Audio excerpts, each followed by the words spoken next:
कारण मुंबईमध्ये ड्रग्सच्या अतिसेवनामुळे 2 विद्यार्थ्यांचा मृत्यू झाल्याचं प्रकरण समोर आलंय। कॉन्सर्टच्या पूर्वी कॅबमध्ये आणि कॉन्सर्टच्या दरम्यान ड्रग्सच्या या गोळ्या घेतल्याचं समोर आलंय। विद्यार्थ्यांनी एक्स्टसी या ड्रग्सच्या 2 गोळ्या घेतल्याचं समोर आलेलं आहे। पोलिसांनी पेडलरकडून या ड्रग्सच्या 6 ते 7 गोळ्या देखील जप्त केल्यात। नेस्कोचे आयोजक सनी जैन, आकाश समळ यांच्यासह आतापर्यंत या प्रकरणामध्ये 6 जणांना पोलिसांनी अटक केली आहे। तर अटक केलेल्यांमध्ये 3 विद्यार्थ्यांचा देखील समावेश आहे। ड्रग्स पुरवल्याच्या प्रकरणी आनंद पटेल या पेडलरला पोलिसांनी अटक केलेली आहे।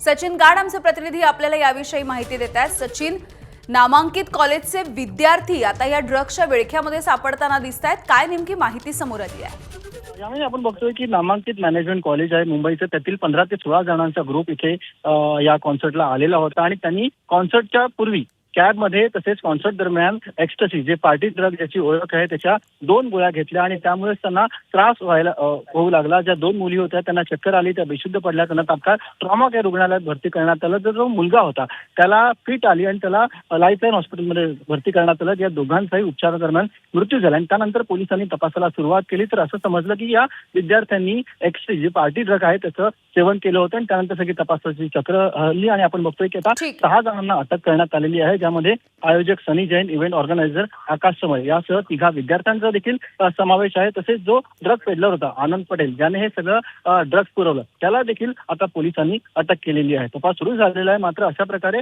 मुंबईमध्ये ज्या हाय प्रोफाईल पार्ट्या होतात त्यामध्ये कशा प्रकारे ड्रग्सचा अतिशय सर्रास वापर होतो हे आता पुन्हा एकदा समोर आलेलं आहे। अगदी सचिन, धन्यवाद सविस्तर माहितीसाठी।